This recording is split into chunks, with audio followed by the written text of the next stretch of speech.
Estamos en uno de los tiempos más complicados para el evangelio, tiempos proféticos, tiempos donde la Biblia nos habla del aumento de la apostasía, de muchas cosas que a nosotros como miembros del cuerpo de Cristo nos debe importar.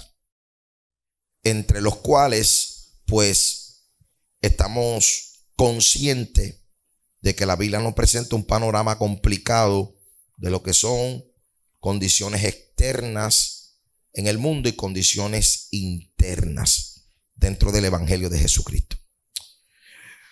Como estoy con el pastor y siervo del Señor y amigo Omar Lugos, ¿cómo podemos presentar una breve de radiografía de la iglesia en este momento?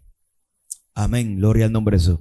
Así que primeramente queremos saludar a todos los que están en sintonía. Gracias al pastor Gabito por esta oportunidad, esta bendición de poder compartir la palabra del Señor. Sí, es lamentable la situación y realmente la Biblia, obviamente, como es palabra de Dios, da en el centro de lo que realmente es esa radiografía de la iglesia de los tiempos finales, ¿no? Inclusive cuando el apóstol Juan escribe Apocalipsis, de 7 iglesias, ¿verdad? 5 fueron reprendidas y solamente 2 estaban aptas o estaban dando el grado que Dios demandaba. Imagínense, estamos hablando de cada 7 iglesias, solamente 2. Y si lo elevamos el contexto, pues esta carta aproximadamente se escribió en el año 100. Ya han pasado aproximadamente 2000 años. Y si hace 2000 años atrás, de cada 7 iglesias, solamente 2 estaban dando el grado, que esos eran los tiempos de hoy, ¿verdad? Es una situación preocupante, es una situación, obviamente dentro del contexto profético sabemos que son cosas que tienen que suceder, pero aún así no deja de ser preocupante y también el trabajo de nosotros, pues, es de alguna manera, pues, tratar de orientar, ¿verdad?, a todas esas vidas que quieren, ¿verdad?, alcanzar el reino de los cielos. Así que es bien preocupante lo que estamos viviendo hoy en día. O sea que si hacemos una breve radiografía del evangelio, la Biblia nos presenta un panorama de una iglesia probablemente enferma. Sí. Sin falta de amor, con falta de amor. Esa es la primera iglesia de Éfeso. Hipocresía, contaminaciones internas de doctrina, como la doctrina de los nicolaítas y todo, espíritus de error, sí, señor. Falsos profetas. O sea que si recogemos el sentir bíblico de Apocalipsis concerniente a cómo la iglesia durante los años iba atravesando por crisis, y obviamente tiene que ser un espejo de la iglesia del tiempo final, pues tenemos que estar entendidos de que la iglesia no será fácil. Eso nos da un problema severo en la evangelización, en la confianza de los pecadores, y una de las cosas más grandes y más complicada es que ya esos problemas internos que han ocurrido siempre dentro del evangelio, sí, no a la magnitud de ahora, pero cuando nosotros nos criábamos en el evangelio, los problemas de la iglesia se quedaban en la oficina del pastor. Eso es así. Y los problemas entre iglesias se quedaban de pastor en pastor.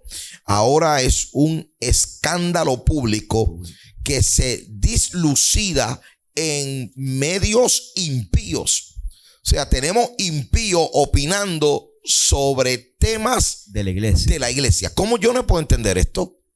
Y es una cosa que el contexto, si vamos a la palabra y buscamos un precedente, lo más que se acerca es el asunto del apóstol Pablo a la iglesia de Corinto cuando él escribe que no se lleven los creyentes, no se lleven a los tribunales, ¿verdad? Claro.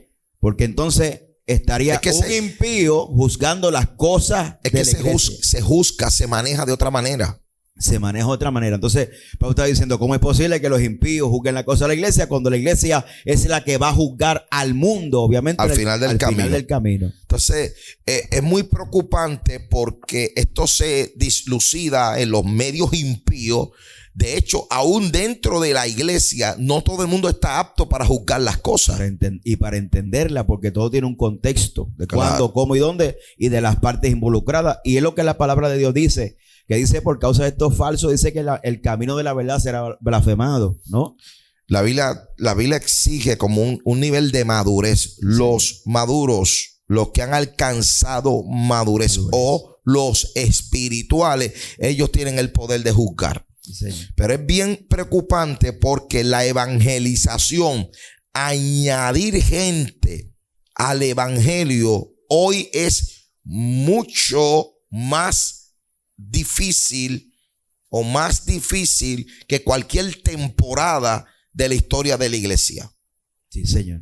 Es porque realmente se resaltan las cosas negativas. Sí, sigue habiendo gente de Dios. Claro. Sigue habiendo pastores de Dios, pero de alguna manera se está resaltando lo malo. Que nos afectamos todos. Todos de igual manera. Como yo decía, que a lo largo y a lo postre, el que pierde es el evangelio. Claro. Entonces, pero nosotros acá, que tenemos las bases doctrinales, podemos decir, mira, ellos son una cosa, nosotros somos otra. Pero la verdad es que ante los ojos de el mundo, todos somos iguales. Todos somos iguales. Incluso si tú hablas con un ateo, para el ateo, un católico que un protestante es lo mismo. Es lo mismo. O sea que querramos o no, estos son situaciones que nos están afectando severamente al cuerpo de Jesucristo, y en este momento estamos batallando seriamente por la protección de la imagen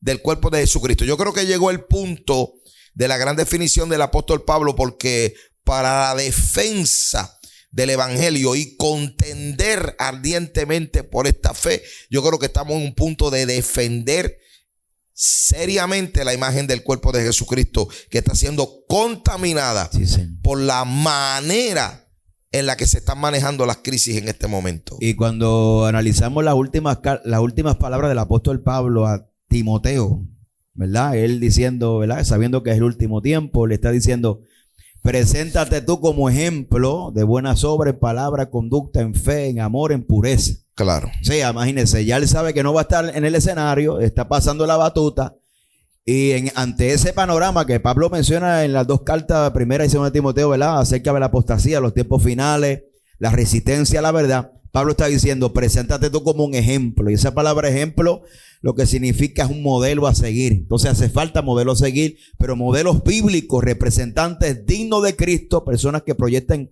al carácter de Cristo, ¿verdad? Dentro de ese contexto, yo creo que el apóstol Pablo, inspirado por el Espíritu Santo, estaba dando la clave o la solución, obviamente, para este tiempo. Necesitamos gente que sea luz en medio de las tinieblas, sal en medio, ¿verdad? Gloria al nombre del Señor, en este mundo que está perdiendo. Y si la sal pierde su sabor y se vuelve insípida, lo que sirve es para ser hollada por los hombres y aplastada.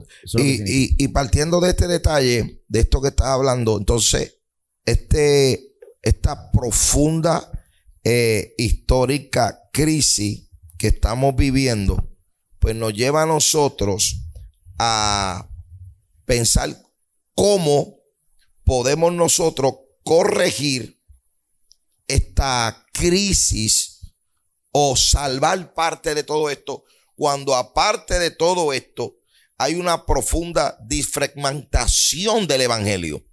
Esto está hecho pedacitos, disfragmentado, sí. Y mientras las cosas se van dando, el evangelio sigue haciéndose más pequeño, más cabeza. Todo el mundo tiene su versión de la verdad. Así tengamos que construir la base de sueños, porque ahí hay muchos sueños, muchas revelaciones. El que no pastorea con la Biblia, pastorea con el Dios me dijo. Sí. Construyen doctrina a base de profecía. Tenemos amplia desconfianza en traer predicadores al altar, porque las profecías, lejos de edificar al cuerpo de Jesucristo, lo que andan es construyendo ministerios por todos lados. Causan divisiones. O confusiones y contiendas. Esto se está convirtiendo en una situación difícil de corregir, difícil de enderezar, difícil de resolver. Estamos disfragmentados, y dentro de esa situación se construyen profundas sectas. Dentro del evangelio existen sectas en este momento. Existen sectas dentro de la iglesia en este momento. La ha habido, ¿verdad? Desde el comienzo de la iglesia. Y lo peligroso de la secta es que permanecen dentro de nosotros. O sea, aunque Juan dice que salieron de nosotros, pero no eran de nosotros. Si hubiesen sido de nosotros, habrían permanecido con nosotros, pero salieron para que se manifieste que no todos son de nosotros. Pero el peligro de la secta es que permanecen entre nosotros. Permanecen con el disfraz o con el nombre, mejor dicho, de cristianos, ¿verdad? O dentro de la denominación que pertenezcan, permanecen bajo identificándose de esa manera. Y es un problema porque entonces ahí caemos lo que estábamos hablando ahorita, que todos somos catalogados como eso. Entonces, una de las características de esta secta es que distorsiona la imagen de Cristo. Por eso que cuando Juan está hablando, precisamente Juan está hablando en su primera epístola acerca del gnosticismo, ¿verdad? El gnosticismo nace de que muchos se habían convertido, pero no querían abandonar la filosofía griega. Entonces surge una mezcla de la filosofía griega con la cultura judía y forma el gnosticismo. Y esta gente no forman iglesias aparte, sino que se introducen dentro de la iglesia para entonces ellos comenzar a enseñar las doctrinas erróneas. Juan los identifica como personas que tienen al espíritu anticristo o un espíritu de error, ¿verdad? Muchas veces no se menciona ni se enseña acerca de lo que un espíritu de error es capaz de hacer. Y cuando nos remontamos a primera de Juan capítulo 4 verso 1. Es que perdóname que te interrumpa, es que estos temas se ha reducido a simples interpretaciones de simples fallas, pero aquí no hay simples fallas, hay cosas que se requieren una intervención porque están causando un gran daño al cuerpo de Jesucristo, pero a veces se lleva a la conclusión de que son fallas volátiles o problemas que están por ahí. Correcto. Sí, no son fallas porque cuando se enseña una falsa doctrina y se permanece en ella, se corrige, se enseña y ellos permanecen en el error, es una señal de una falsa profecía, una falsa doctrina y una herejía. Para Pablo no era cualquier cosa. Pablo le dijo a Tito: por esta causa te dejé en Creta para que corrigiese lo deficiente. Y que en todas las iglesias, ¿cómo es esto? Que en todas las iglesias se predique una misma cosa. Hasta los primeros capítulos del libro de Hechos, dice la Biblia que la iglesia era de un mismo corazón, de un mismo sentir. Pero eso se fue dañando en el camino. Sí, señor. Sí, señor. Y es por causa de estos espíritus de errores. Entonces, cuando vamos a la palabra del Señor, Juan le está diciendo: no crees a todo espíritu, sino probar los espíritus si son de Dios. O sea, Juan está diciendo una realidad. Hay muchos espíritus que están imitando la obra del Espíritu Santo y hay que probarlos. Entonces, cuando Juan está hablando de esto, Juan en el capítulo 1, el verso 2, Juan lo que está diciendo a la iglesia: hágale una prueba doctrinal. Todo espíritu que alegue, ¿verdad? Gloria al nombre de Jesucristo, que es inspirado por Dios, pues entonces hágale una prueba doctrinal. ¿Cuál es la prueba doctrinal? Vamos a ver cuáles tus convicciones. Por eso lo voy a leer textualmente y luego lo explicamos. Dice: en esto conocemos el Espíritu de Dios. Todo espíritu que confiese que Jesucristo ha venido en carne es de Dios, y todo espíritu que no confiese que Jesucristo ha venido en carne no es de Dios. Este es el espíritu anticristo, al cual vosotros habéis oído que viene y ahora ya está en el mundo. Y el verso C dice: en esto conocemos el espíritu de verdad y el espíritu de error. Juan lo que está diciendo es: hágale una prueba doctrinal a estos espíritus, ¿ve? A estas personas que pretenden ser, ¿verdad?, tener la inspiración del Espíritu Santo. Hágale una prueba doctrinal para saber la procedencia, ¿verdad?, de esta manifestación. La procedencia de la manifestación tiene que proceder de una doctrina correcta.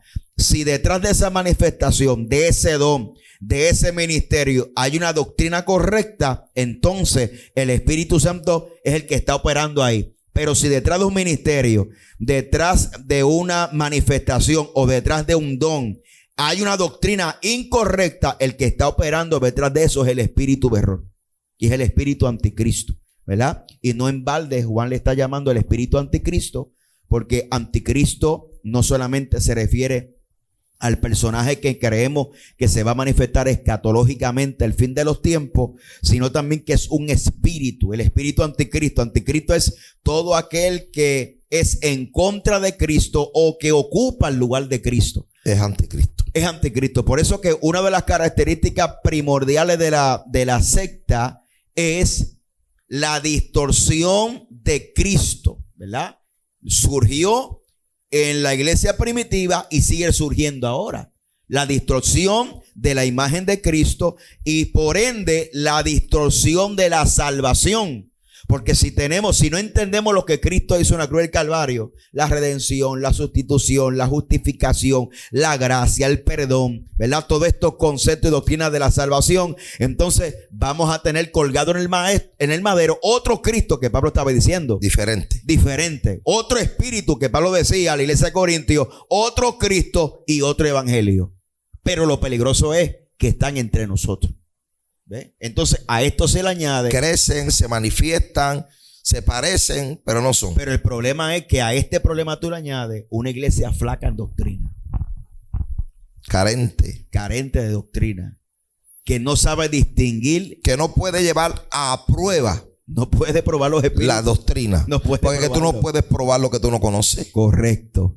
Y son pocos los que pueden probar. Eso es lo que se escribe en el libro de Hebreos, ¿verdad? Que los que han alcanzado. Pero normalmente, cuando tú llevas a prueba a la doctrina, de 1.000.000 corrige. Eso es así. De 1.000.000 acepta, porque normalmente cuando la gente cae en espíritu de error, es acompañado con un espíritu soberbia y de altivez.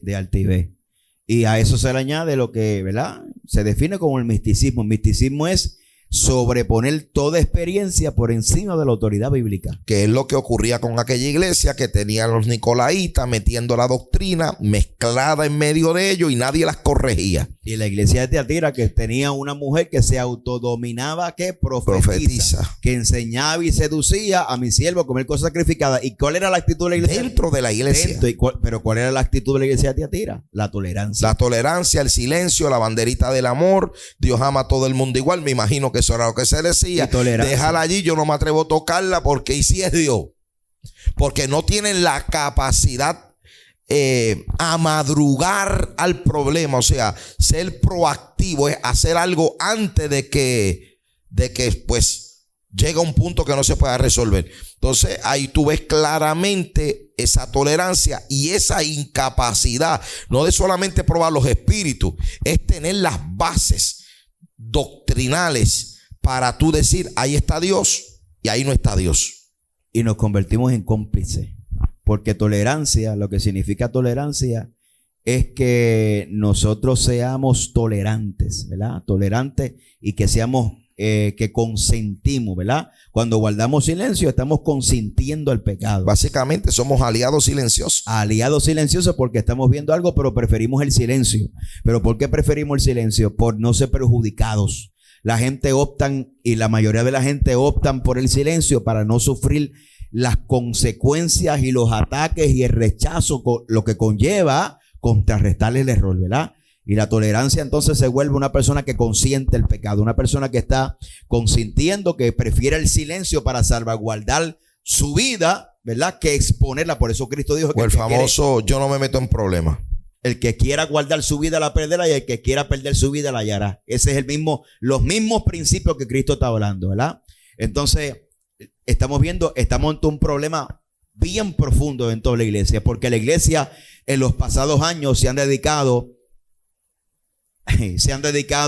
a los conciertos, se han dedicado al entretenimiento, se han dedicado a muchas otras cosas que no es a educar al pueblo en la doctrina, ¿verdad?, a fundamentarlo en la palabra del Señor, sino a llevarlo a una emoción, no una experiencia personal, sino una experiencia emocional, claro, ¿verdad? Y que raya en el humanismo, la exaltación del hombre, el bienestar del hombre, pero no hay Biblia, no hay proclamación del evangelio. Engrandecer el hombre en la tierra. No hay proclamación del evangelio, no hay una clara presentación. Cuando hay una clara presentación, no solamente se presenta, o sea, que tú eres vencedor, que Dios te ama, sino que también se presenta la otra cara del evangelio, que es sufrir por la causa de Cristo. Y que Pablo... Y las consecuencias. Y las consecuencias.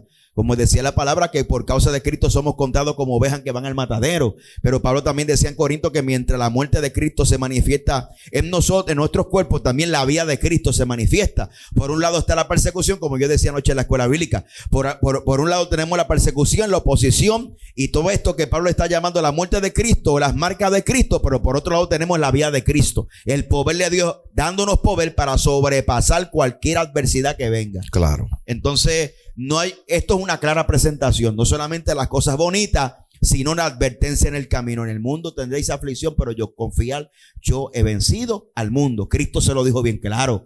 No era una alfombra color de rosa. Vamos a tener la aflicción, pero confía, yo voy a estar contigo. No, y mírate este detalle, por ejemplo, y están en medio de nosotros, el mundo nos define igual, pero nosotros sabemos que no. Los unicitarios, que se llaman pentecostal, tienen cultos pentecostales, mas sin embargo no creen en absoluto en la obra, en la manifestación del Espíritu Santo como Espíritu Santo, sino que es un sello, es un sobrenombre a Jesús mismo. Eso es así. Y eso está dentro de nosotros en este momento.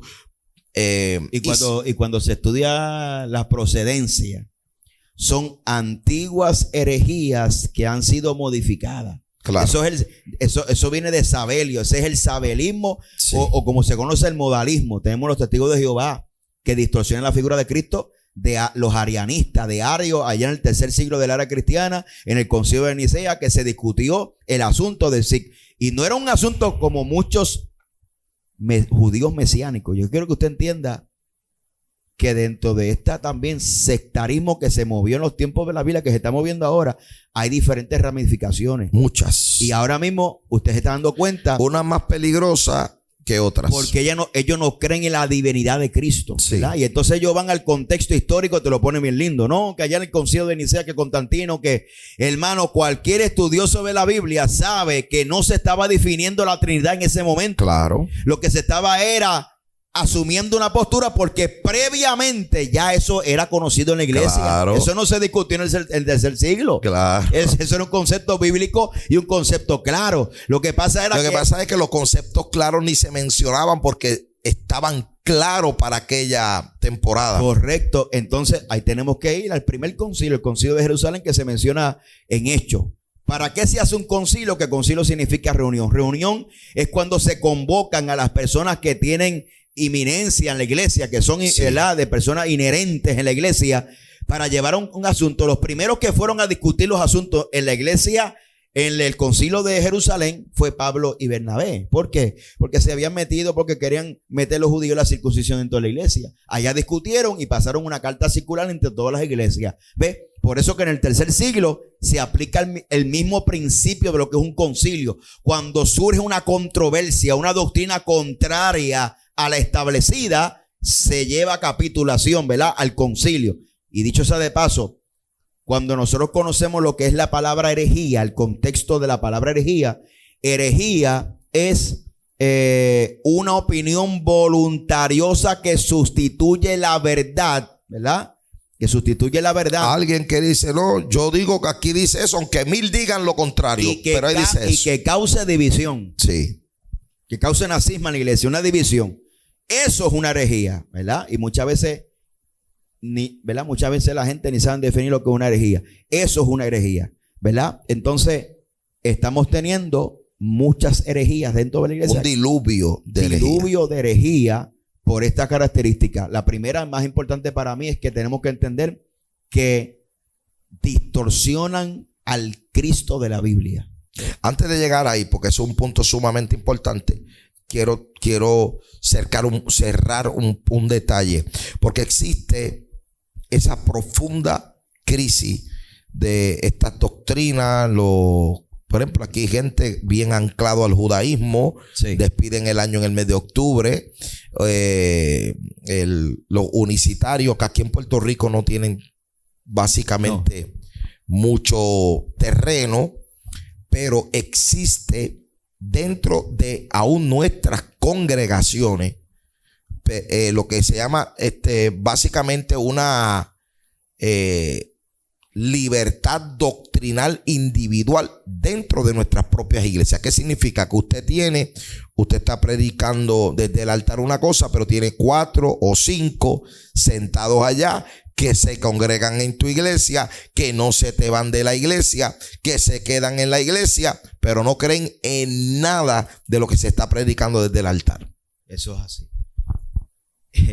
El problema, y quiero resaltar un punto que cuando menciona que no hay mucha presencia de iglesia unicitaria aquí en Puerto Rico, nosotros tenemos que hablar, ¿verdad? Como puertorriqueños, el contexto de Puerto Rico. El contexto de Puerto Rico, claro. Y tenemos que hablar, tenemos que hacernos una pregunta. Sí. Yo la vi cuando era joven en el crecimiento de la iglesia. Cuando se quisieron meter aquí los G12, le caímos arriba. le cayeron arriba. Cuando se metió la creciendo en gracia, le caímos arriba. le cayeron arriba.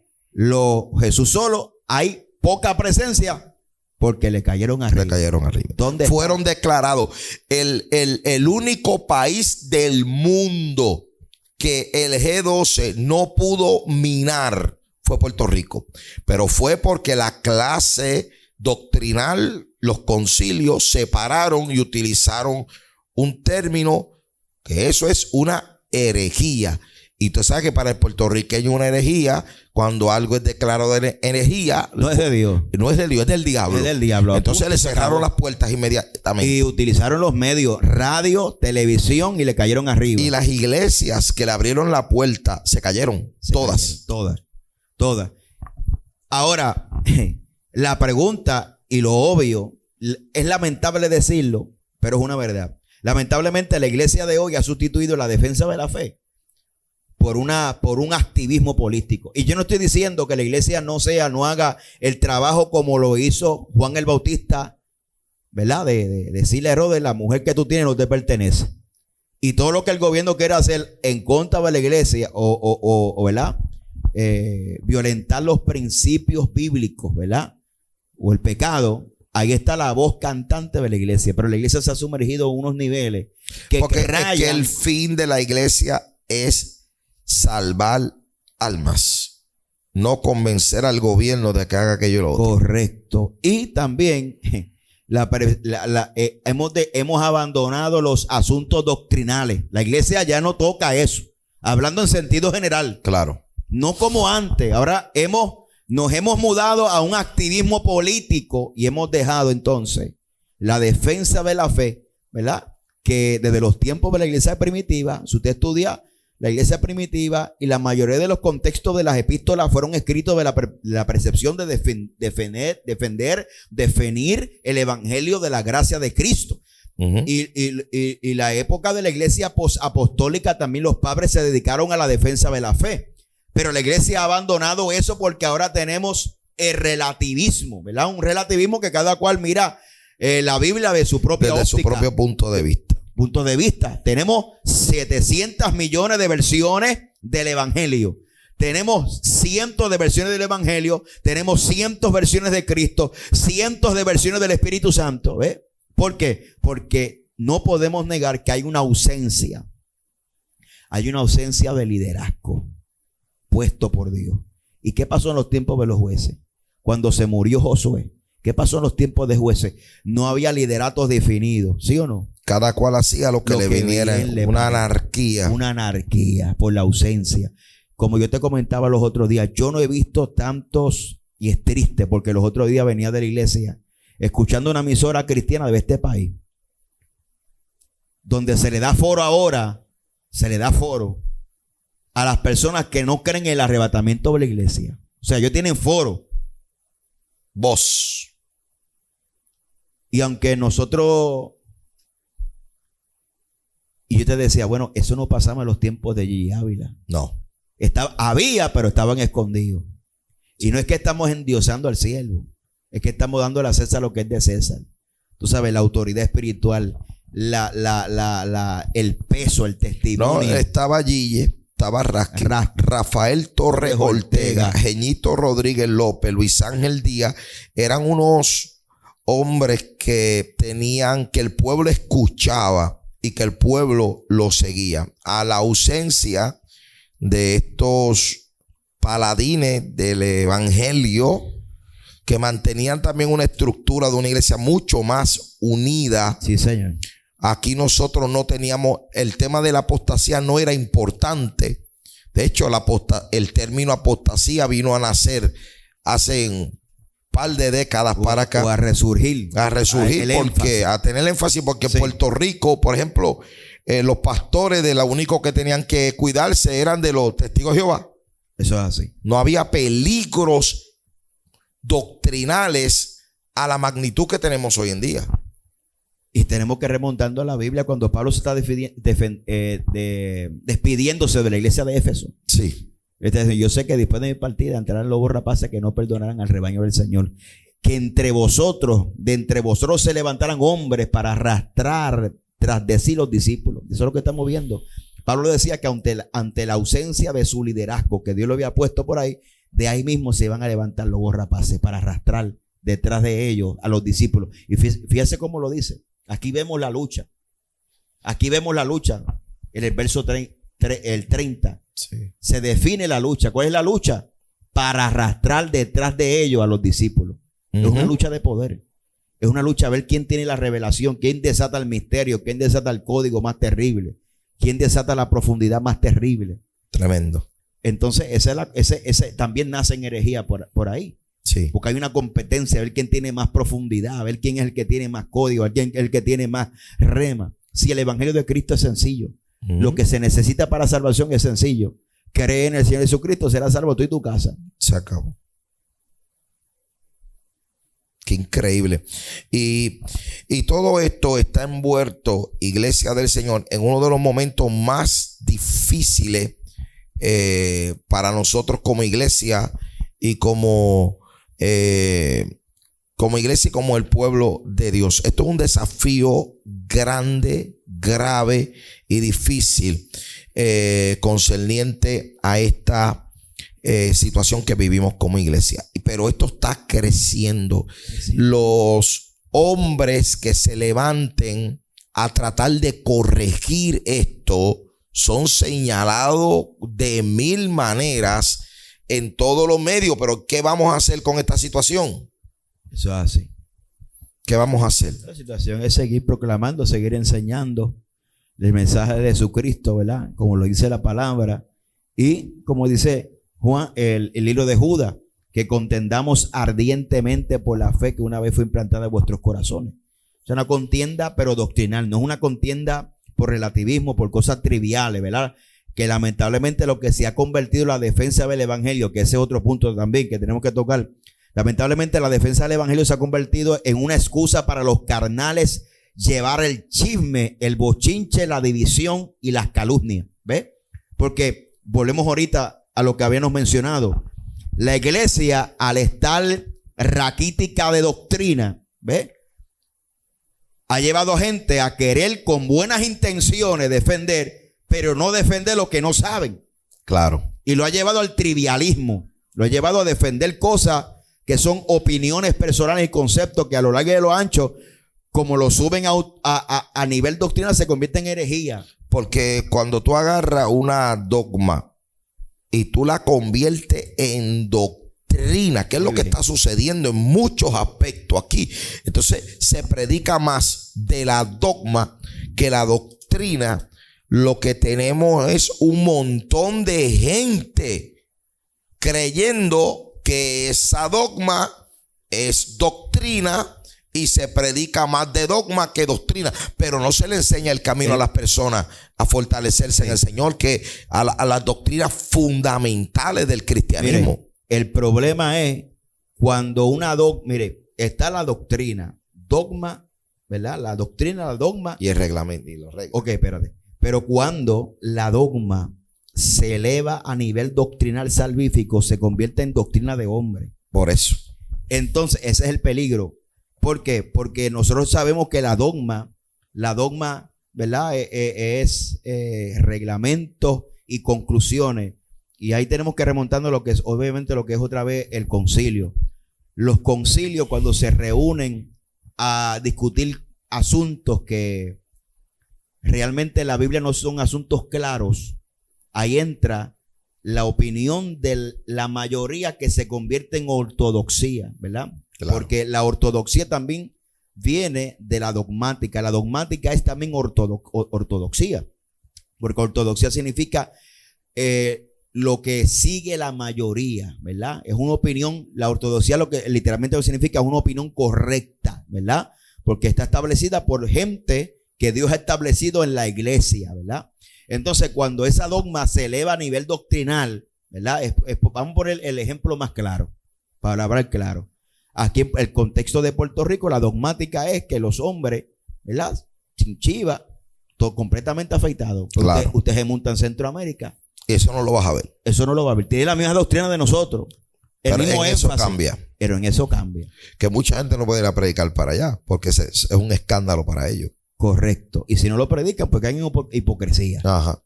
¿Verdad? Pero nosotros sabemos que es un asunto que en sí es un asunto trivial. Tiene muchas zonas oscuras, ¿verdad? La intención del corazón se puede probar en un momento, pero hay gente que no. Y al final Dios es el que juzga esa área. Dios es el que juzga esa área, ¿verdad? Definitivamente no se puede llevar. Ahora, pastor, usted está cambiando. No, esta es mi ortodoxia, esta es mi idiosincrasia, esto es lo que yo practico, ¿verdad? No lo condenamos, pero esto es lo que se practica en nuestra iglesia. Sí. ¿Verdad? De ese punto de vista hay que verlo, y esa es la realidad.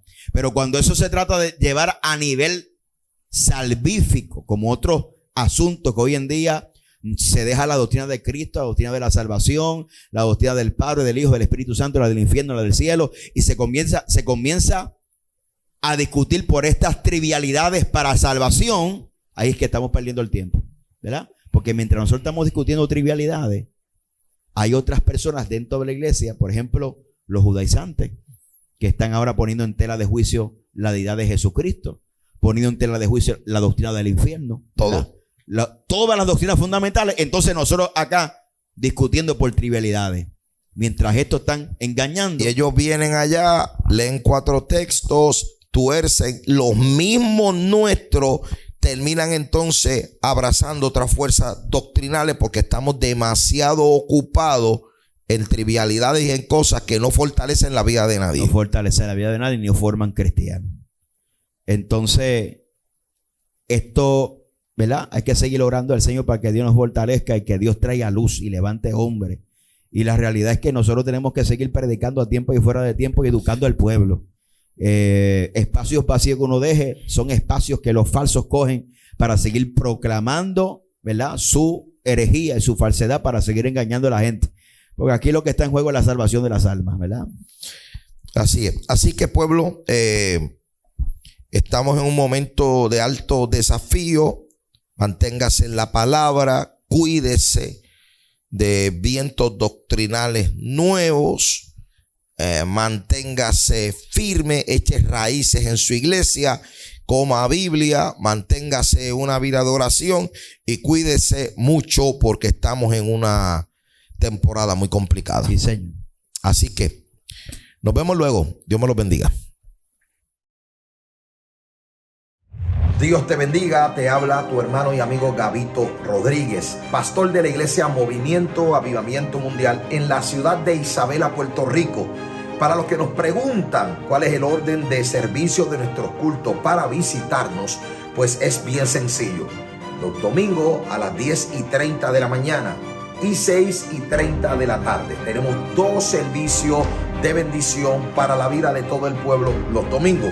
Lunes, martes y jueves tenemos cultos a las 7 de la noche. Y aprovecho para darle gracias a todos ustedes por bendecir nuestro ministerio, apoyar nuestras publicaciones y orar por nosotros. Dios los bendiga grandemente.